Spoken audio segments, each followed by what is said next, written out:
bom dia para você aí de casa, terça-feira, 19 de junho.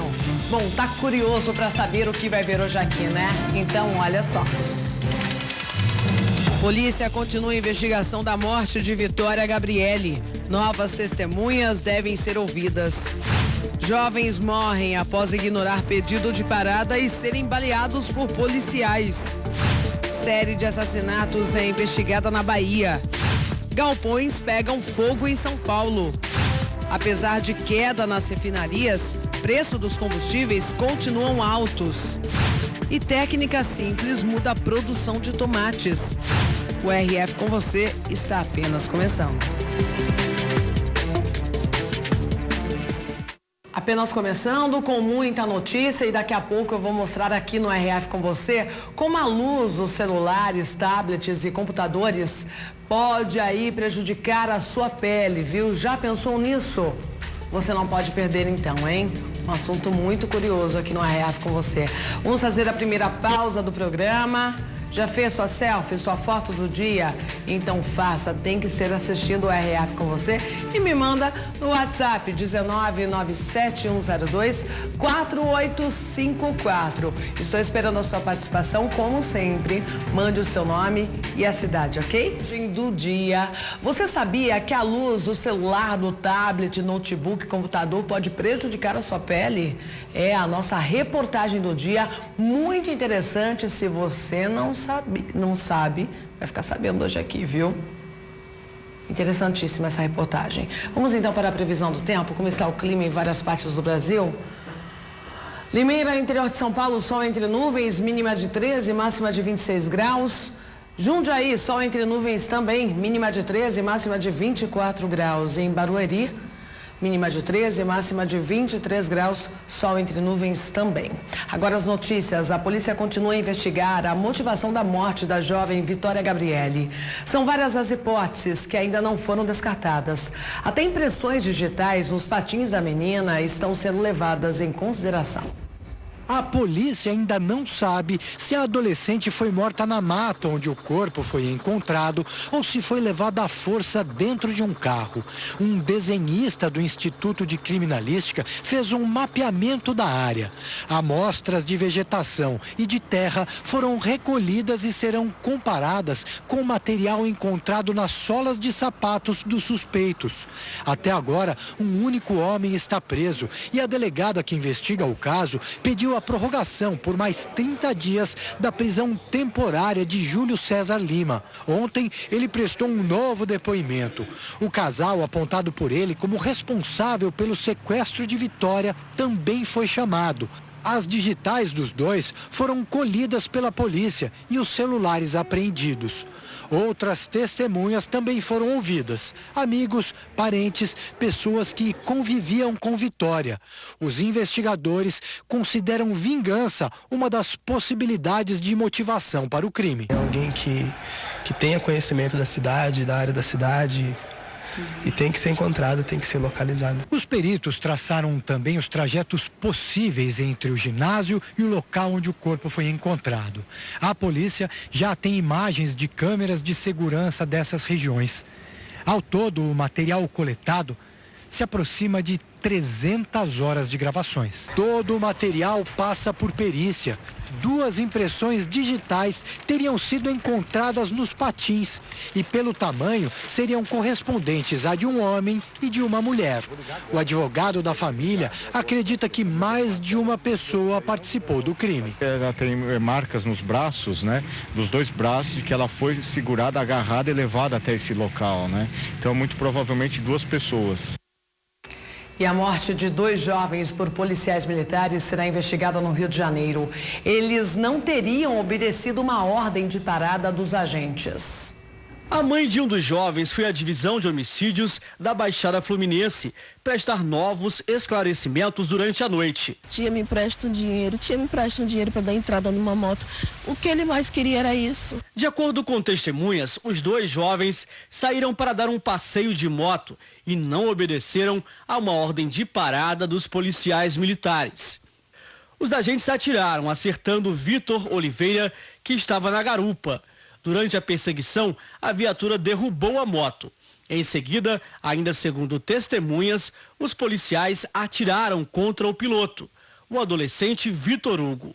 O Vitinho falou assim, perdi, mas ele encostou o fuzil no peito dos dois e matou os dois. Os dois jovens foram socorridos, mas não resistiram. Vitor Oliveira tinha 18 anos. Ele havia concluído o ensino médio e trabalhava na garagem de casa como barbeiro. Meu sonho desmoronou, tudo acabou, tudo. A família de Vitor Hugo tem uma pensão em Vilar dos Teles e o rapaz ainda trabalhava vendendo tapetes com o pai. Ele era apaixonado por moto, mesmo sem ter idade para pilotar. Os PMs envolvidos foram ouvidos e tiveram as armas apreendidas. O Estado tem que rever qual a sua política de ensinamento e de treinamento para colocar uns homens desses para trabalhar na rua. E a polícia do Rio Grande do Sul investiga se um foragido da polícia tem envolvimento com um roubo a um carro forte. Papagaio foi considerado nos anos 90 um dos criminosos mais perigosos do estado. Ganhou notoriedade por conseguir ser o primeiro a escapar da PASC em 1999. Acusado de assaltos e um latrocínio, foi condenado a 52 anos e 3 meses de prisão. Ele foi detido pela última vez em 2011 e é considerado foragido desde dezembro do ano passado, pois não retornou ao patronato Lima Drummond, onde cumpria pena no regime semiaberto. Depoimentos de testemunhas e de presos no local do assalto a este carro forte levaram a polícia a concluir que Papagaio também estaria envolvido nesse crime cometido em fevereiro, ou seja, 2 meses depois de ele ter escapado mais uma vez da prisão. O carro forte estava na BR-470, entre Bento Gonçalves e Veranópolis, quando foi atacado pela quadrilha. O cerco aos criminosos durou mais de uma semana. 3 pessoas foram presas na cena do crime. Com elas foram encontrados dinheiro e armas, como fuzis e uma metralhadora de uso exclusivo das Forças Armadas. E uma série de assassinatos é investigada no interior da Bahia. Os crimes teriam acontecido após a morte de um policial. Durante todo o dia, o entra e sai de gente no Departamento de Polícia Técnica sinalizava o clima de tensão em Feira de Santana, interior da Bahia. 18 vítimas da violência, entre os parentes, dor e muita revolta. Meu filho, eu que criei sozinha, trabalhando, lutando. A série de assassinatos começou 3 horas depois da morte do soldado da Polícia Militar, Wagner Souza de Araújo, de 28 anos. Ele estava de folga e teria tentado impedir um assalto quando foi baleado no peito. A polícia investiga se há alguma ligação entre os casos. A suspeita de extermínio também está sendo levantada por causa de um detalhe em comum entre os crimes. É que os disparos foram efetuados por homens encapuzados que chegavam em motos ou carros. Todas as vítimas eram do sexo masculino. O mais novo tinha apenas 14 anos. Tanta semelhança nos assassinatos impressionou até o comando da polícia, que promete acelerar as investigações. Nós trabalhamos em parceria junto com a Polícia Civil, de modo que nos preocupamos com essa parte preventiva, da continuação dos crimes, da ocorrência de crimes. A Polícia Civil do Distrito Federal fez buscas nas celas que abrigam o ex-senador Luiz Estevão e o ex-ministro Gedel Vieira Lima. Segundo a polícia, as buscas foram autorizadas pela Justiça e motivadas pela denúncia feita por um detento de que os políticos estariam recebendo regalias. Foram encontrados chocolates, cereais, pendrives, documentos e até uma tesoura. Tudo isso estava na cela que o ex-senador Luiz Estevão divide com o ex-ministro José Dirceu. Estevão chegou a jogar um pendrive no vaso sanitário, mas os policiais conseguiram recuperá-lo. Além disso, durante a vistoria, os policiais também encontraram instruções de como José Dirceu poderia receber autorização para a visita de menores fora do horário padrão. O ex-ministro Gedel Vieira Lima também foi alvo da operação. Com ele, foram encontradas várias anotações. Gedel está preso num bloco diferente e divide a cela com outros 10 detentos. Dá a entender que ele tem algum trânsito dentro da administração do presídio para conseguir esse tipo de informação. Vamos analisar o restante dos itens que estão no caderno para ver se a gente consegue mais detalhes que possam auxiliar a investigação. 35 policiais participaram da operação que aconteceu durante o Jogo do Brasil. Os agentes também encontraram na biblioteca do presídio documentos das empresas de Luiz Estevão, o que, segundo os policiais, leva a crer que ele estaria administrando suas empresas de dentro da prisão. Os investigadores acreditam que Estevão tinha poderes incomuns dentro do presídio. A denúncia foi feita por um preso, que detalhou as regalias. Luiz Estevão é investigado pelo Ministério Público por supostamente ter financiado uma reforma na ala em que está preso na Papuda. A cela dele teria pia de louça, chuveiro, tapete e televisão. O ex-senador está preso há 2 anos por crimes como estelionato e corrupção ativa nas obras do Tribunal Regional do Trabalho de São Paulo. E 2 casos mobilizaram os bombeiros na Grande São Paulo. 2 galpões foram incendiados. As chamas passavam dos 5 metros de altura. O fogo se espalhou rápido por conta do material, que queima muito fácil. É que aqui funciona o estoque de uma loja de pneus, mas ela estava fechada na hora e ninguém se machucou. Em Itaquaquecetuba, na região metropolitana de São Paulo, este galpão foi destruído por outro incêndio. O lugar funcionava como depósito de uma oficina. O Elton trabalha à noite aqui como vigia e acordou com susto. Aí quando eu abro a porta para me dar saída, aquele fogão. Aí comecei já a desesperar um pouco. Tentei correr para cá, mas não dava mais. Cheio de fogo, e a única coisa era o porta do fundo. Mas cheguei a porta do fundo, estava sem a escada, aí que me desesperou mais um pouco, né? E o fogo aumentando, cada vez mais aumentando e vindo. Os bombeiros precisaram de uns 40 minutos para controlar o incêndio. Ninguém se machucou, mas o prejuízo foi grande, uns R$800 mil.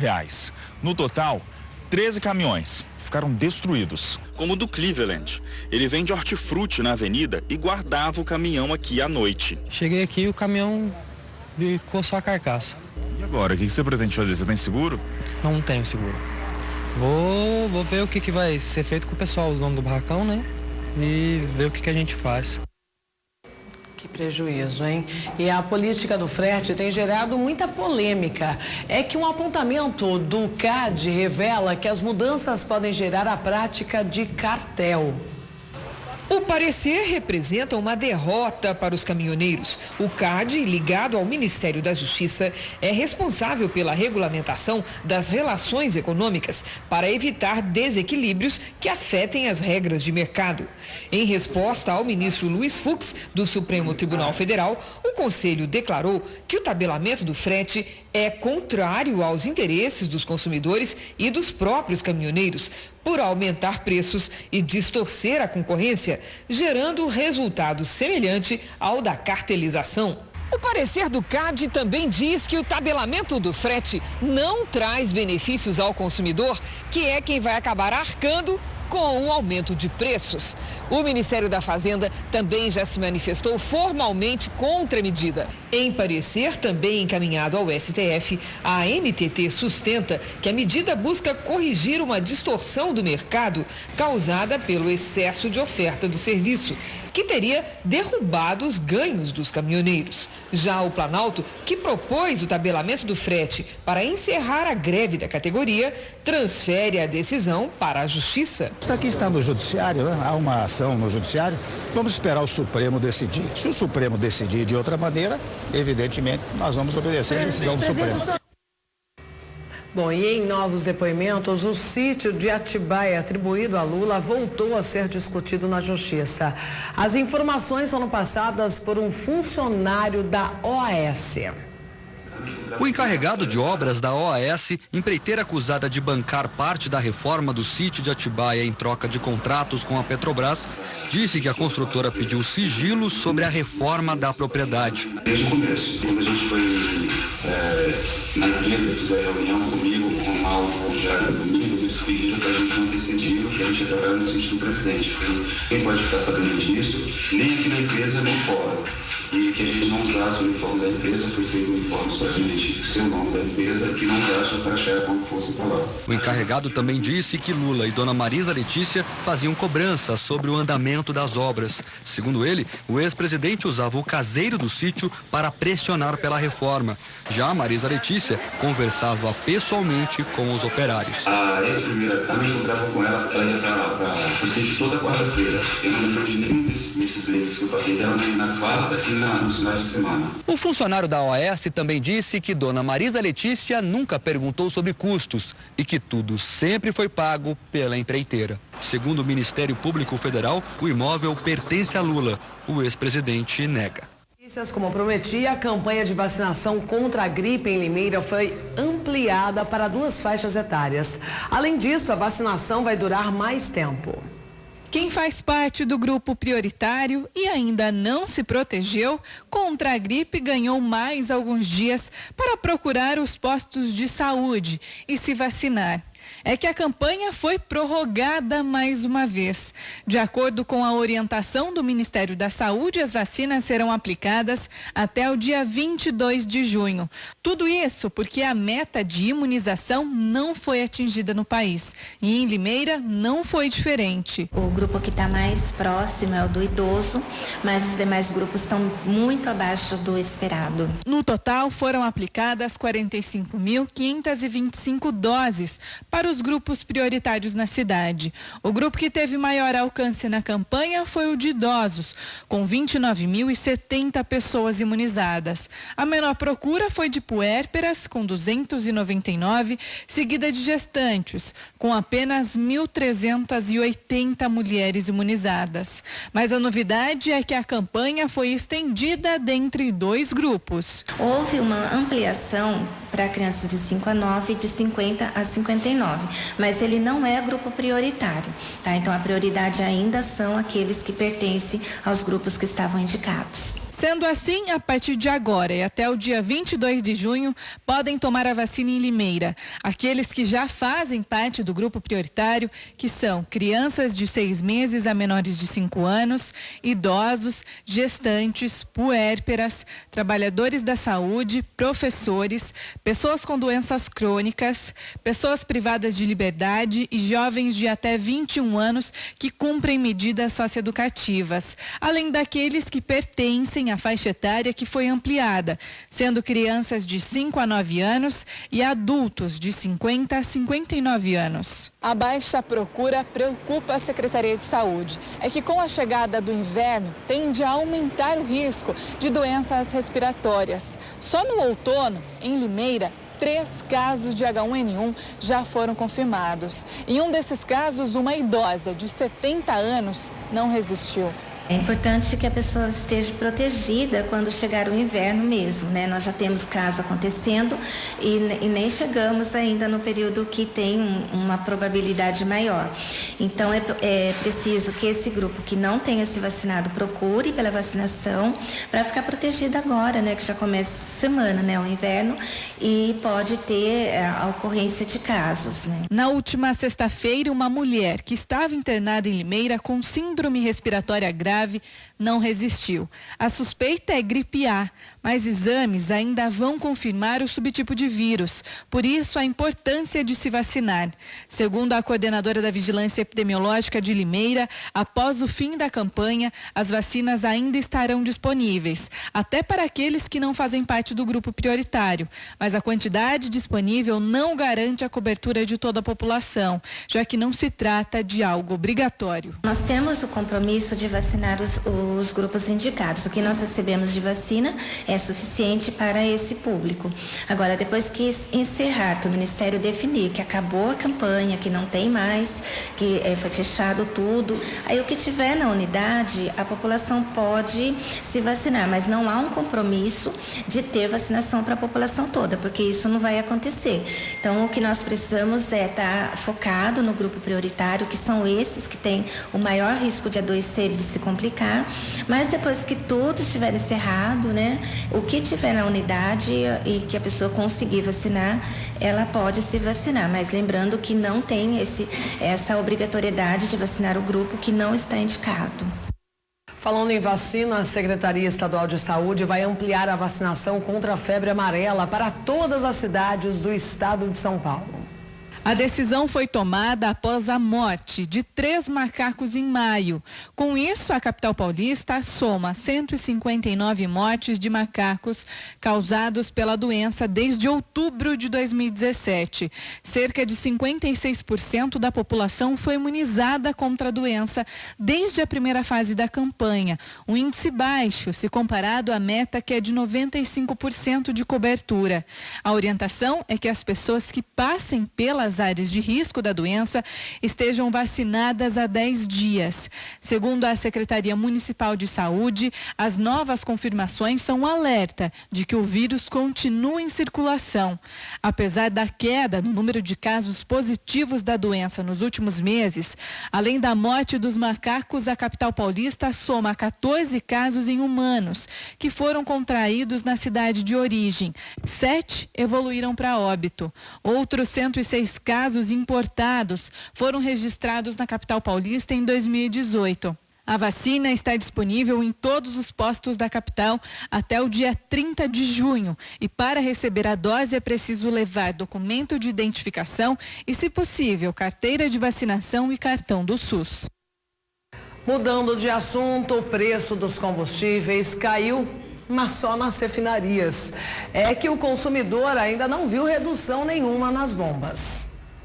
Em Goiânia, o preço da gasolina beira os R$5, 40 centavos mais cara do que antes da greve dos caminhoneiros. Depois da greve aumentou e aí não estão diminuindo igual estava antes. O que surpreende é que a gasolina está baixando nas refinarias. A Petrobras anunciou uma redução de 1,23%. A queda acumulada em 30 dias é superior a 8%. Nada disso chegou ao consumidor.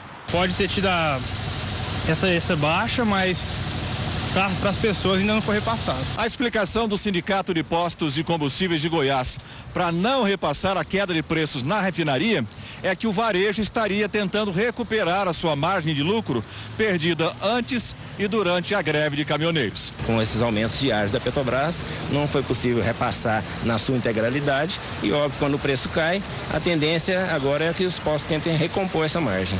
O preço baixo na refinaria e alto na bomba do posto desafia a compreensão do consumidor. Cada um quer ganhar mais do que o outro, né? E voltamos a falar sobre saúde aqui no RF com você. Após 8 anos de estudos, o Brasil está muito próximo de ser o responsável pela criação da vacina da dengue. O reconhecimento desse produto garante que o país possa, inclusive, exportar a novidade. Em cada um destes frascos estão 8 anos de trabalho árduo e que levaram o Instituto Butantan a vencer uma corrida disputadíssima com outros centros de pesquisa para chegar a uma vacina contra a dengue. O escritório americano de patentes e marcas reconheceu o processo de produção desenvolvido aqui e a patente da vacina se tornou realidade depois de 2 anos e meio de espera. É muito importante a patente e também abre caminho para que se possa transferir essa tecnologia para outros locais e também que se possa exportar esse produto futuramente. A patente traz mais visibilidade internacional para o Instituto, com um produto seguro e eficaz. A vacina protege contra os 4 tipos de vírus que transmitem a doença. Outra vantagem é que basta uma única dose para imunizar a pessoa. A indicação é para pessoas na faixa etária de 2 a 59 anos. O Butantan aproveitou a tecnologia que já dominava da produção de outras vacinas para a vacina contra a dengue. A mesma célula que a gente usou para fazer, que nós usamos para fazer a vacina de rotavírus, a vacina de raiva, nós também usamos para o dengue. Então, quando essas cepas que a gente chama, esses vírus chegaram no nosso laboratório, nós começamos a pesquisar como ele se comportaria dentro dessas células. Os pesquisadores usam células de rim de macaco para multiplicar os vírus antes de começar o processo de fabricação da vacina. Esses vírus são introduzidos nessas células e se reproduzem misturados a um meio líquido próprio para isso, com aminoácidos, açúcares, vitaminas e sais inorgânicos. Nós colhemos esses vírus após eles terem crescido nessas células Depois nós juntamos os 4 vírus, purificamos, juntamos os 4 vírus e obtivemos a vacina líquida. Mas era muito importante que a gente tivesse uma vacina que fosse mais estável, por isso nós optamos pelo processo de liofilização. A liofilização transforma a vacina líquida em pó, que é reconstituído em estado líquido de novo antes da aplicação. A pessoa recebe uma dose com vírus vivo, só que atenuado em laboratório. Então pegou o vírus inteiro e tirou algumas partezinhas dele, deixou que ele tivesse a potência para se multiplicar dentro da pessoa, mas com uma viremia que a gente chama baixa, ou seja, com uma infecção baixa, que vai ser capaz de produzir anticorpos, mas não produzir a doença. A vacina contra a dengue começou a ser desenvolvida aqui no Instituto Butantan em 2010 e depois de 8 anos de pesquisa está na 3ª e última fase de estudos clínicos. Esses testes estão sendo feitos em 17 mil voluntários em 14 centros de pesquisa espalhados pelas 5 regiões do país. A previsão é que essa fase termine até o fim do ano. Assim que for concluída, o Butantan vai pedir o registro para a Agência Nacional de Vigilância Sanitária. E a partir daí, a vacina poderá ser produzida em larga escala para distribuição pelo Ministério da Saúde. O Instituto tem capacidade de produzir 7.500 vacinas a cada 3 dias. A promessa de imunização chega num momento em que o país já contabiliza 126 mil casos da doença e 50 mortes. O número registrado até o dia 12 de maio deste ano caiu em relação ao mesmo período do ano passado, mas a preocupação não diminuiu. Um levantamento do Ministério da Saúde indicou que 1.153 cidades do país podem ter risco de surto de infestação do mosquito Aedes aegypti. Na região Nordeste foi encontrado o maior número de larvas em depósitos de água. Já focos em residências, em vasos de plantas e recipientes com água, o Sudeste foi campeão. E no Centro-Oeste foram encontrados mais focos em lixo. Entre as cidades em estado de alerta estão 15 capitais, entre elas Cuiabá e Rio Branco. A vacina surge como um alento para proteger a população dessa doença endêmica, que de tempos em tempos vira um problema de saúde pública, com surtos que preocupam as autoridades. Provavelmente teremos outros picos posteriormente. E isso é importantíssimo, não só para o Brasil, mas por outras regiões endêmicas em que a dengue mata muitas pessoas. Um avanço para a saúde, né? Bom, o inverno se aproxima e nessa época do ano a tendência é que a gente não beba tanta água ou pelo menos água o suficiente para o nosso corpo. Mas isso traz consequências para a saúde e é bom tomar alguns cuidados. É só esfriar um pouquinho que muita gente até esquece de beber água ao longo do dia. Nas ruas de Campinas não é difícil encontrar exemplos. Frio, realmente, a água assim, você fala, não tô com vontade, o corpo parece que não pede. Não dá vontade, porque acho que, sei lá, o gasto é menor também, né, da gente se movimentar, então não dá vontade mesmo, é só quando faz algum exercício. Eu sinto dificuldade de tomar água no frio porque não dá sede, né, mas a gente tenta tomar forçado. Patrícia passou a entender melhor a importância da hidratação depois de ser diagnosticada com infecção urinária pela falta de água no organismo. Porque no inverno a gente diminui, né, a consistência de beber água, diminui bastante, não dá muita sede, aí me ocasionou infecção de urina. Por isso eu sempre procuro me policiando para poder estar agindo de forma mais correta, me hidratando e tomando água. Entre uma ligação e outra, uma pausa rápida de poucos segundos para tomar água. Trabalho sempre com a minha garrafinha aqui do lado, procuro sempre estar me hidratando. Nunca posso deixar de estar tomando um pouquinho de água, nem que seja para molhar um pouquinho só a boca. Porque a hidratação é bom, ajuda bastante o nosso organismo e facilita o nosso dia a dia, nos dá mais força, mais energia. Os especialistas recomendam beber de 2 a 3 litros de água por dia. A quantidade varia de pessoa a pessoa de acordo com o peso, mas a orientação é fundamental agora com a chegada do inverno, principalmente para quem quer manter a saúde em dia. Existe uma conta em relação ao líquido para cada pessoa. A orientação é 35 ml vezes o peso da pessoa. Então, exemplo, se a pessoa pesa hoje 70 quilos, você tem que fazer 35 vezes 70. Vai dar em torno de 2.500 ml. Ou, se você achar mais prático, você pode fazer o seguinte, consumir em torno de 2 a 3 litros. O ideal seria você consumir um copinho de entre 180 a 200 ml por hora, quando você estiver acordada. A nutricionista alerta para o consumo de bebidas quentes na estação mais fria do ano. Tomar aquele cafezinho com leite quente é uma delícia, mas não pode substituir a água. Hoje tem até aplicativos de celular para lembrar a população. A ingestão, segundo o Instituto Nefrológico de Campinas, é a melhor forma de evitar dos sintomas mais leves aos mais graves. Muitas pessoas acabam consumindo mais alimentos quentes, bebidas quentes, como café, chá, chocolate quente. Ela realmente aquece o seu corpo, mas só que ela não faz a parte de hidratação. Então, assim, a água é insubstituível. Produtores do Paraná estão preocupados com o escoamento da produção. É que a colheita do trigo e do milho vai disputar espaço com a soja armazenada desde a greve dos caminhoneiros. Aos poucos, alguns caminhões vão carregando milho, mas o escoamento dos grãos nas cooperativas está praticamente parado.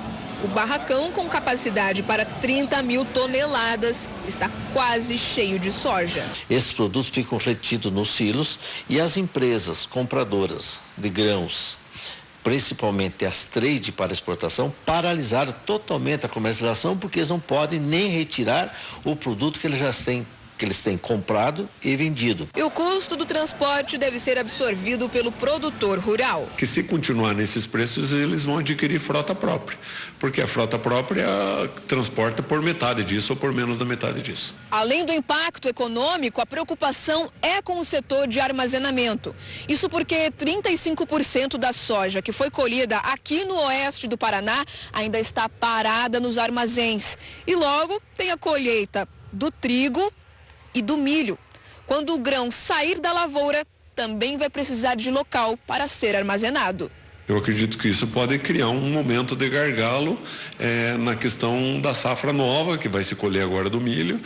Já se iniciou no Mato Grosso, no Paraná deve nos próximos 20 dias iniciar a colheita. É um ano que nós estamos atrasados a colheita, senão já estaria iniciada, mas que isso pode haver um gargalo nos armazéns. Caso o transporte não seja normalizado logo, o problema pode até se estender para as safras do início do ano que vem. Falando em agricultura, uma técnica simples tem mudado a realidade de produtores de tomate. Olha só que boa ideia!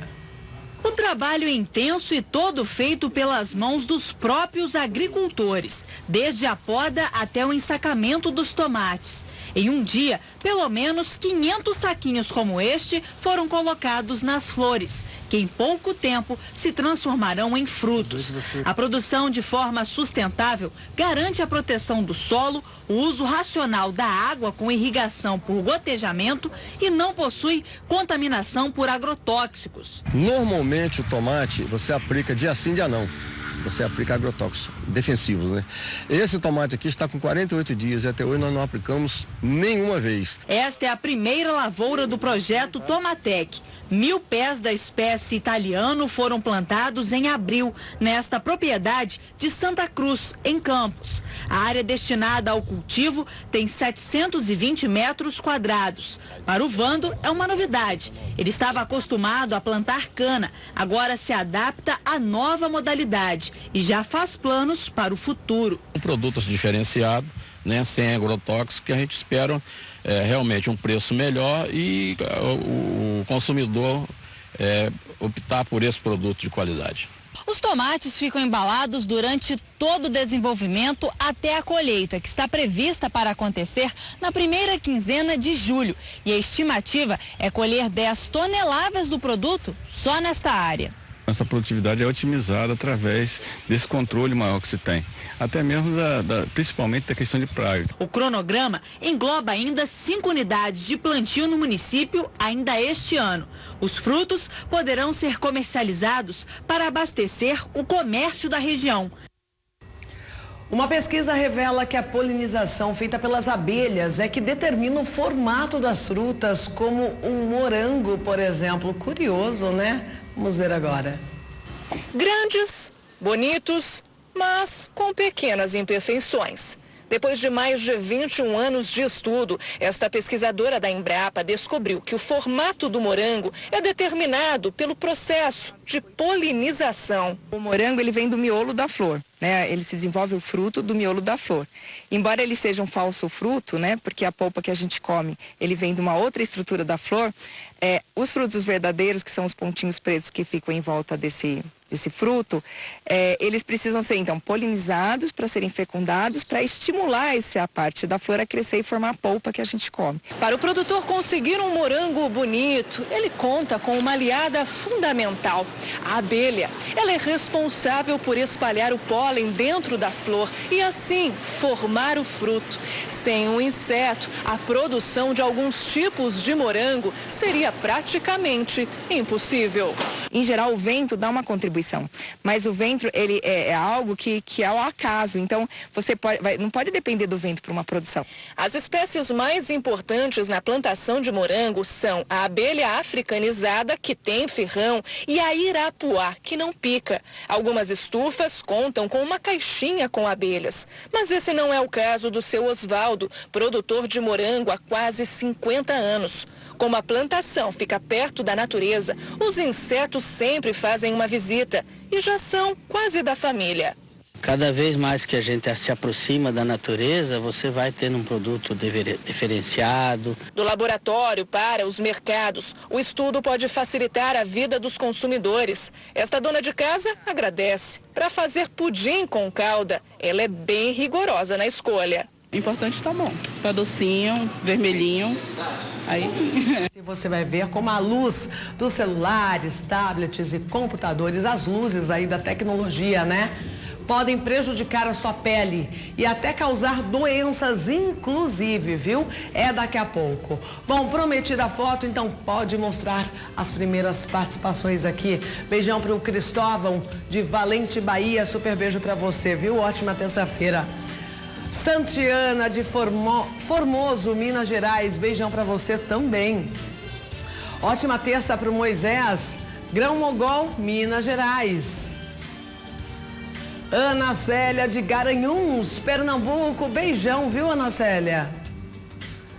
A Lívia fazendo coração pra tia. Um coração pra você também, Lívia. Sua linda, que boneca. Missão Velha, Ceará. O Rodrigo, de Montemor, interior de São Paulo. Super beijo pra você. Essas foram as primeiras participações. Quero aparecer aqui também com eles? Então manda sua selfie, não perde tempo não. 19971024854. Tem que ser assistindo o RF com você, viu? Agora você vai ver como a luz das telas, o celular, tablets e computador pode prejudicar a sua pele. Muita gente não faz essa relação, mas olha só os riscos. Um sol na palma da mão. É assim que os dermatologistas definem o celular. Você sabia que o uso do celular pode contribuir para o envelhecimento da nossa pele? Pelo menos é o que dizem alguns especialistas. Os smartphones podem causar rugas, manchas, alergias e, acredite, até espinhas. Nunca ouvi falar disso, não. A luz visível do celular, ela causa um dano ao DNA celular da pele. E esse dano, com os radicais livres, vão causando essas alterações de envelhecimento mais precoce. Segundo os médicos, não é exagero. Assim como a luz do sol, o brilho do celular também pode causar problemas sérios para a nossa saúde. Com a diferença de que o sol fica a quase 150 milhões de quilômetros de nós e o telefone está em contato com a nossa pele. Ruga? Nossa, a ruga eu não esperava. As rugas, elas são formadas por dois mecanismos principais. A contração do músculo, então quando você contrai a musculatura, e o dano visível da luz, tá? Principalmente a luz solar. Além dos efeitos da luz, tem a questão da postura. No celular, as rugas são mais no pescoço, mais cervical pela postura que você faz. Então você tem contração dessa musculatura. E a luz do celular é uma luz que também danifica a questão da pele. Então a gente está vendo agora muita ruga de pescoço e colo que a gente não via tanto. Então, melhor evitar andar com cabeça baixa, olhando o celular. Além de prejudicar a sua coluna, nós temos também essa formação de rugas devido a você ficar olhando por muito tempo nessa mesma posição. Agora, a questão da formação de rugas ao redor dos olhos, os pés de galinha, que nós chamamos, né, é devido ao tamanho da letra. Luciana é fisioterapeuta estética e tem muitos pacientes jovens com problemas de pele. Ela acredita que a culpa seria da luz do celular. É o caso da Gisele. O fato de você olhar muito tempo para baixo vai fazer com que você forme aquelas rugas na região do pescoço que geralmente iriam aparecer só depois dos 40 anos de idade. Hoje, cada vez mais cedo, as pessoas estão apresentando essa formação de rugas na região do pescoço e a formação da papada. Ou seja, ela é jovem e já tem um pouquinho dessa formação de rugas nessa região devido à postura. Qual seria a forma correta? O certo seria colocar rumo frente aos olhos para que ela pudesse, então, fazer a leitura e fazer a digitação das mensagens. Pedro também sente o efeito do uso exagerado do celular. A pele dele ficou oleosa. Eu tive muito mais cravos e espinha em um lado do rosto, que é o lado que eu uso o telefone. E nunca me atentei ao porquê, sempre tinha mais de um lado. E aí depois, analisando algumas matérias e vendo alguns estudos, eu percebi que poderia ser por conta do telefone. Aí comecei a cuidar da pele e a diminuir esse uso. E aí a pele voltou, assim, eu passei a ter menos problemas. Tanto com oleosidade como com cravos e espinhas. O aquecimento que o celular traz pelas ondas eletromagnéticas e a oleosidade acumulada pelo uso do celular dá uma acne nessa região da barba, que é muito comum em jovens. Além disso, tem a questão da bactéria, que antigamente a gente colocava a culpa nas mãos, que as mãos eram muito sujas. Hoje em dia, a higiene das mãos melhorou muito, mas a gente tem um celular para carregar todas essas bactérias. A gente não tem ideia de quantas bactérias tem no celular. A Karina já percebeu o efeito disso. Eu já venho percebendo que na região onde eu encosto o celular, na face, tem acontecido algumas espinhas, cravinhos que eu não tinha. Na região, então, do queixo e da bochecha, assim, né? Isso, aqui. Você não tinha essas espinhas? Não tinha. Tanto que na adolescência, as nossas amigas, que eu e minha irmã, nós não tínhamos. Então, nossa pele sempre foi lisa. E eu não tinha. De repente, começou a surgir. A Karina acredita que a luz do celular é a maior responsável pelo aparecimento de manchas escuras na pele dela. Para escondê-las, ela conta que recorre à maquiagem. Eu saio de casa sem passar uma base, um lapisinho. Eu só não utilizo durante o horário que estou na academia ou dentro de casa, mas para qualquer saída eu utilizo muito. A emissão do infravermelho, que promove um aquecimento da região, prejudicando ainda mais o surgimento de manchas e o agravamento dos melasmas, que são aquelas manchas acastanhadas, escurecidas. A luz do celular pode causar até alergias na pele. Isso porque os telefones costumam conter elementos químicos, como níquel e cromo. Alergia a cromo e a níquel é muito comum, então é uma preocupação que deve existir. Mas a capinha e a película, que servem para proteção de quebra de celular, acaba protegendo contra esse tipo de alergia. Por enquanto, não existe nenhum estudo científico que comprove a relação entre a luz do celular e alergias, manchas, acnes e rugas. Mas, segundo os médicos, os sinais de que isso acontece são cada vez mais visíveis. Uma coisa que a gente pode fazer para evitar esse tipo de dano é manter o celular um pouco mais longe do rosto. Então, usar o fone de ouvido, manter sempre a pele com um protetor solar. Existem protetores solares que protegem contra a luz visível. Outra dica para amenizar os danos do celular à nossa pele é não esquecer de fazer a limpeza do aparelho. A limpeza ideal é remover essa capinha, passar um lenço umedecido com álcool e limpar a capinha e recolocá-la. O ideal é que se troque essa capinha pelo menos uma vez por ano. O Pedro até escreveu um texto com dicas para os internautas se protegerem. Conhecendo a realidade das pessoas, analisando e sabendo que as pessoas ficam muito no celular, eu resolvi alertá-las também. A partir do momento que você fala muito no telefone, você tem maior oleosidade, probabilidade de acne. Eu reduzi também a luminosidade do aparelho. Tentei explicar isso para as pessoas no blog de uma forma didática, fácil, né, deles entenderem. Entender não é complicado, mas será que colocar as recomendações em prática é tão fácil assim? Agora eu vou ter mais um pouco de cuidado, lavar as mãos, limpar sempre ele com álcool, até quando for atender ou fazer ligações.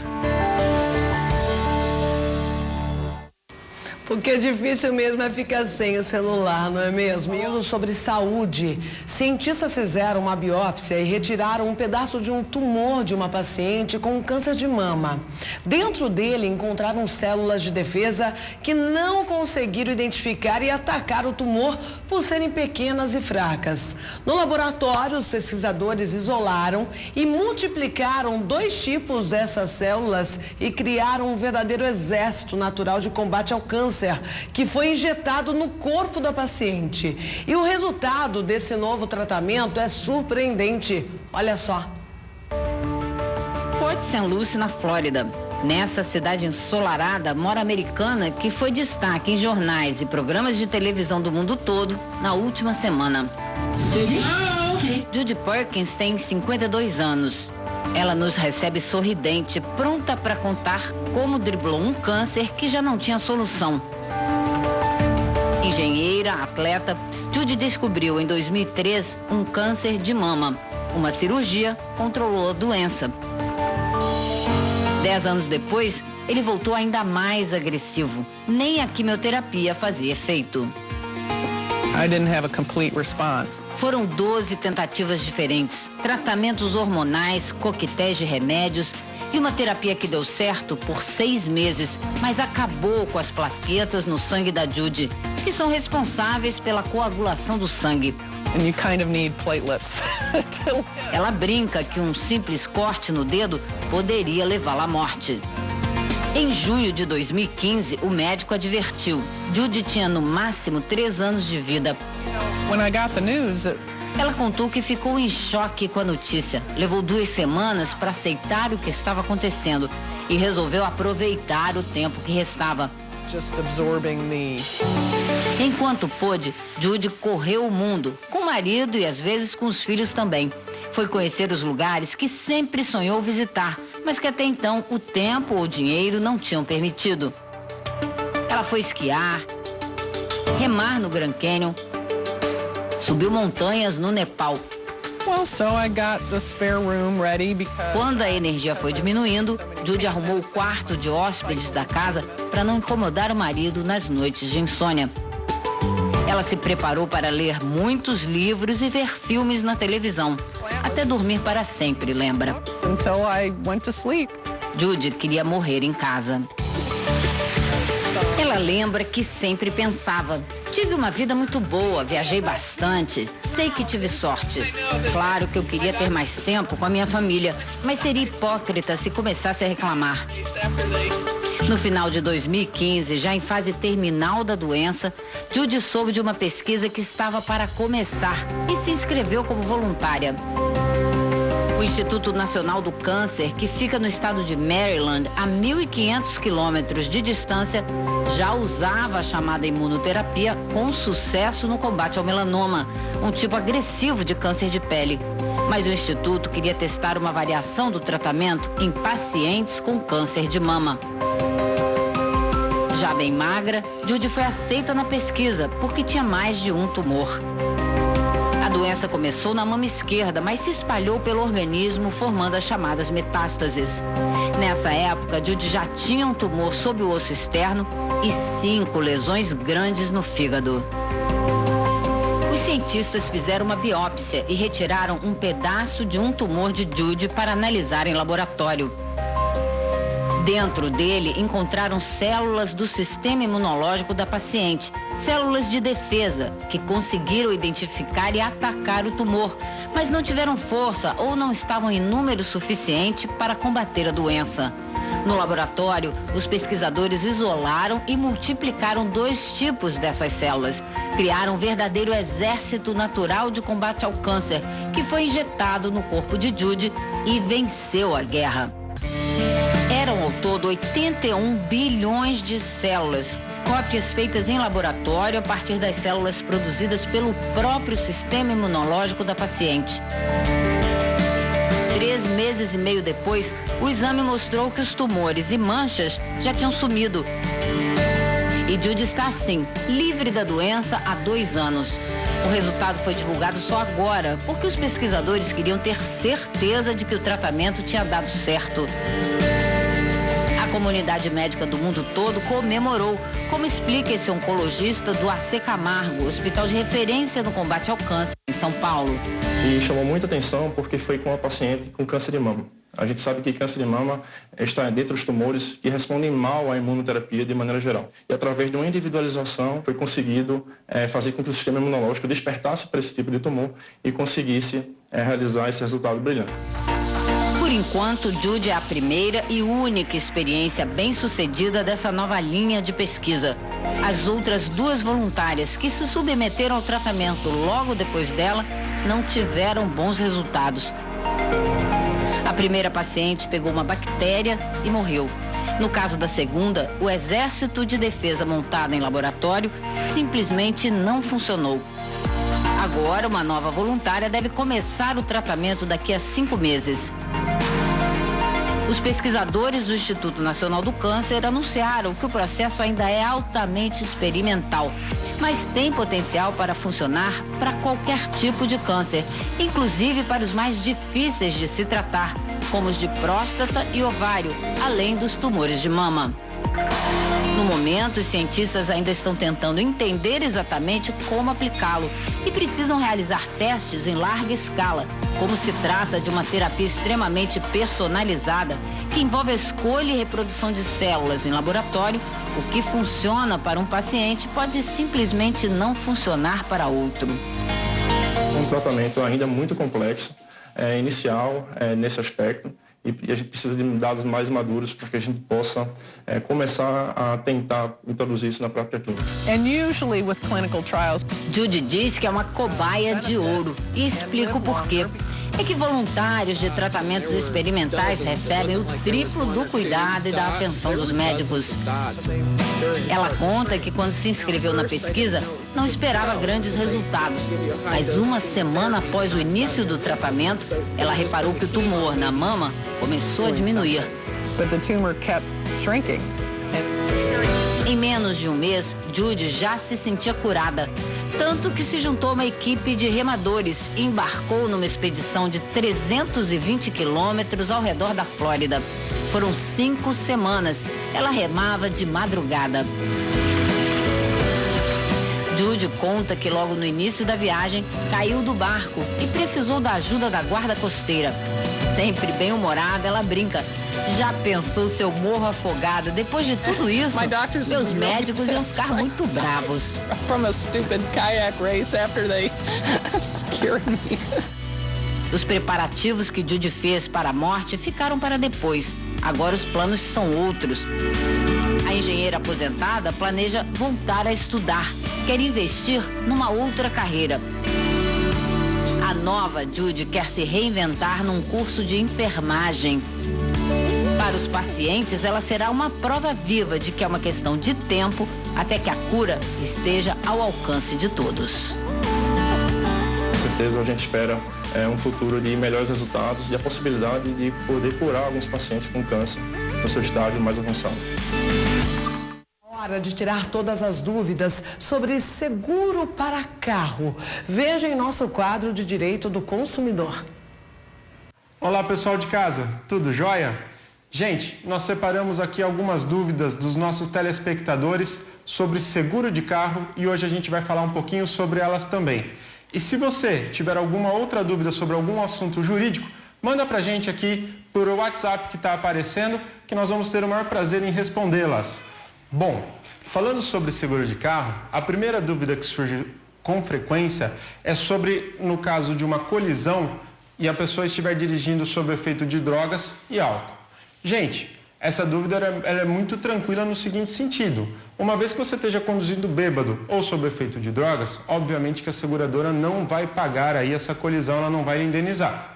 A única questão interessante é que, apesar de tudo, a seguradora não tem como lhe obrigar a fazer um bafômetro, tá? Então ela pode aguardar a conclusão do inquérito policial, da apuração dos fatos pela polícia, para depois saber se vai ou não lhe indenizar, tá bom? Gente, a segunda dúvida que existe com frequência é: se você mudar de endereço e ocorrer um sinistro nesse novo endereço que você não comunicou à seguradora, se ela tem a obrigação de pagar ou não. O que é importante vocês saberem? Toda vez que a gente vai fazer um seguro, a gente preenche um formulário mencionando o local do trabalho, o local onde o carro dorme à noite, as características dos condutores, idade e assim por diante, tá? Então, na hora de formar o preço, de avaliar o risco dessa apólice, a seguradora leva tudo isso em conta. Então, se você mudar de endereço, não deixe de comunicar essa mudança para sua seguradora. Isso é muito importante, justamente porque, caso aconteça uma eventualidade, um sinistro nesse novo endereço, ela pode sim se negar a efetuar o pagamento da sua indenização. Outra questão corriqueira que surge é se a seguradora pode ou não se recusar a fazer seguro de um carro antigo.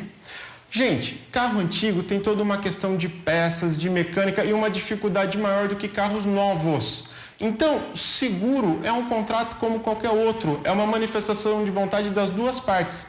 Ou seja, tanto você quanto a seguradora precisam sim manifestar o interesse em celebrar aquele contrato. Então, a seguradora pode sim se recusar a fazer um seguro de carro antigo, tá bom? Gente, outra dúvida frequente que tem é sobre carro reserva. Carro reserva, se eu bater o carro, eu tenho direito?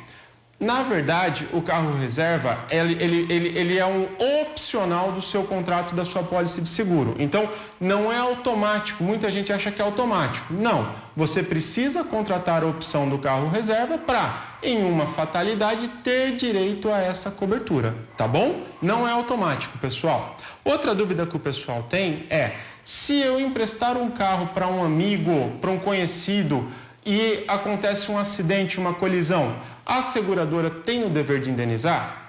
Gente, a questão é decidida da seguinte maneira: tudo aquilo que é esporádico, vocês tenham certeza que a seguradora não vai deixar de lhe indenizar. O que acontece é, da mesma maneira, quando você preenche todo o seu cadastro para fazer a proposta de seguro, você coloca as características, a idade daquela pessoa que vai ser o primeiro condutor e o segundo condutor. Então, qual é o entendimento da justiça nesse sentido? É que se aquela condução for esporádica, for eventual, vai cobrir direitinho, o seguro vai realmente pagar aí essa sua indenização.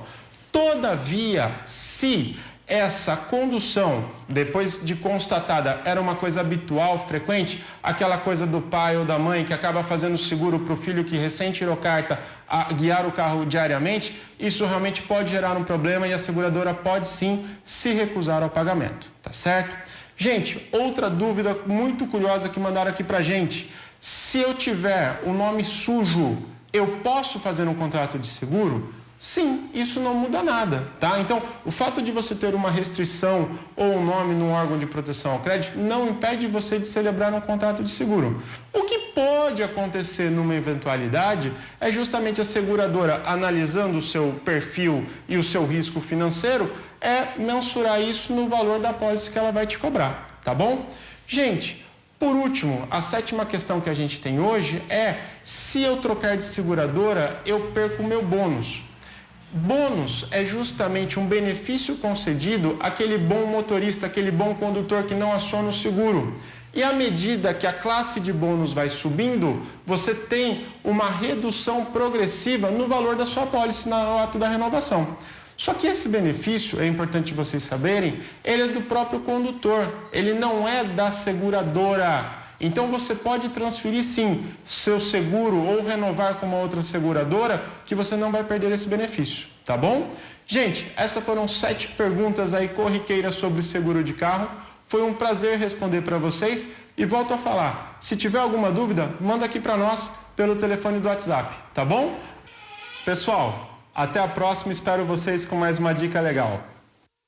Doutor, obrigada, certamente aí esclareceu muitas dúvidas, né? Não vamos chamar as participações?